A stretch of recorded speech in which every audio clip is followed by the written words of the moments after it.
नमस्कार दोस्तों। ऋग्वेद में आपका बहुत बहुत स्वागत है। आज हम पढ़ने वाले हैं ऋग्वेद के तृतीय मंडल के सूक्त नंबर 32 देवता इंद्र के बारे में। तो चलिए शुरू करते हैं। हे सोम के अधिपति इंद्र, माध्य दिन सवन में तैयार किए गए इस सोम को पियो, यह रमणीय है। हे मधवन एवं ऋषि इंद्र, रथ में जोड़े गए दोनों घोड़ों को खोलकर उनके जबड़ों को यहाँ की घासों से भरो एवं उस यज्ञ में उन्हें प्रसन्न करो। हे इंद्र, गाय के दूध से मिश्रित मथे हुए एवं नवीन सोम को पियो, यह सोम हम तुम्हारे हर्ष के लिए दान करते हैं। स्तुति करने वाले मरुदों एवं रुद्रों के साथ यह सोम तृप्ति पर्यंत पान करो। हे इंद्र, जो मरुद तुम्हारे तेज एवं बल को बढ़ाते हैं, वे ही तुम्हारी स्तुति करते हुए तुम्हारा ओज बढ़ाते हैं। हे वज्र हस्त्र एवं सुंदर थोड़ी वाले इंद्र, तुम रुद्रों के साथ मिलकर माध्याह्न दिन सवन में सोम पियो। जो मरुद इंद्र के बलरूप थे, उन्हीं ने मधुर वाक्य बोलकर इंद्र को प्रेरित किया था। मेरा मर्म कोई नहीं जानता है, ऐसा समझने वाले वज्र का रहस्य मरुदों ने इंद्र को बताया। हे इंद्र, मनु के यज्ञ के समान तुम शत्रुओं को हराने वाली शक्ति पाने के लिए मेरे इस यज्ञ का सेवन करते हुए सोम पियो। हे हरि नामक अश्वों वाले इंद्र, तुम यज्ञ के योग्य मरुदों के साथ आओ एवं गमनशील मरुदों के साथ आकाश के जल को धरती पर लाओ। हे इंद्र, तुमने दीप्तिशाली जल को चारों ओर से रोककर वर्तमान दीप्ति शून्य एवं सोए हुए वज्र को युद्ध के द्वारा मारा था एवं युद्धों में जलों को अश्व के समान तेजी से बहने के लिए छोड़ दिया था। हम हव्य अन्न से वृद्धि प्राप्त महान जरा रहित नित्य तरुण एवं स्तुति पात्र इंद्र की पूजा करते हैं। अपरिमित धरती और आकाश यज्ञ के योग्य इंद्र की महिमा को सीमित नहीं कर सकते। समस्त देव इंद्र द्वारा निर्मित धरती आदि तथा यज्ञादि का विरोध नहीं कर सकते। इंद्र ने धरती, आकाश एवं अंतरिक्ष से लोक को धारण किया था। शोभन कर्मा इंद्र ने सूर्य तथा उषा को उत्पन्न किया था।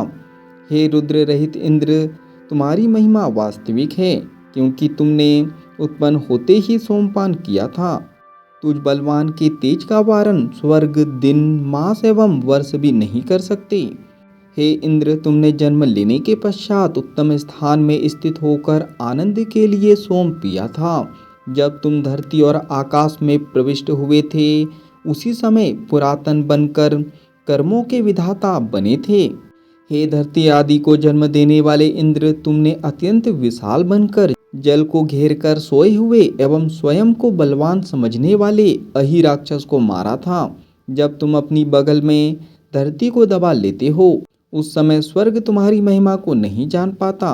हे इंद्र, हमारा यज्ञ तुम्हारी वृद्धि करता है। सोम निचोड़े जाने के कारण हमारा यज्ञ तुम्हें प्रिय है। हे यज्ञ योग्य इंद्र, यज्ञ के द्वारा यजमान की रक्षा करो। यह वज्र को मारते समय तुम्हारे वज्र की रक्षा करे। जो इंद्र प्राचीन, मध्यकालीन एवं आधुनिक स्त्रोतों द्वारा वृद्धि प्राप्त करते हैं, उन्हीं को यजमान रक्षा करने वाले यज्ञ के द्वारा अपनी ओर आकृष्ट करता है एवं नवीन धन प्राप्त करने के लिए यज्ञ से ढकता है। इंद्र की स्तुति करने का विचार जब मेरी बुद्धि में आता है, तब मैं स्तुति करता हूँ। मैं अशुभ दिन आने के पहले ही इंद्र की स्तुति करता हूँ। जिस प्रकार दोनों तटों वाले लोग नाव वाले को पुकारते हैं, उसी प्रकार हमारे दोनों मातृ एवं पितृ कुलों के लोग दुख से पार लगाने के विचार से तुम्हें पुकारते हैं। हे इंद्र, तुम्हारा कलश सोम से भर गया है।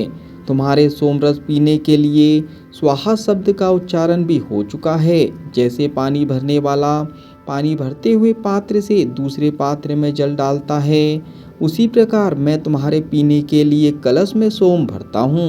स्वादिष्ट सोम प्रदक्षिणा करता हुआ इंद्र की प्रसन्नता के लिए उनके सामने जाता है। हे बहुदों द्वारा बुलाए गए इंद्र, ना गहरा सागर तुम्हें रोक सकता है और ना उसके चारों ओर वर्तमान पर्वत समूह। देवों की प्रार्थना पर तुमने दृढ़ वाडवाग्नि का भी निवारण कर दिया।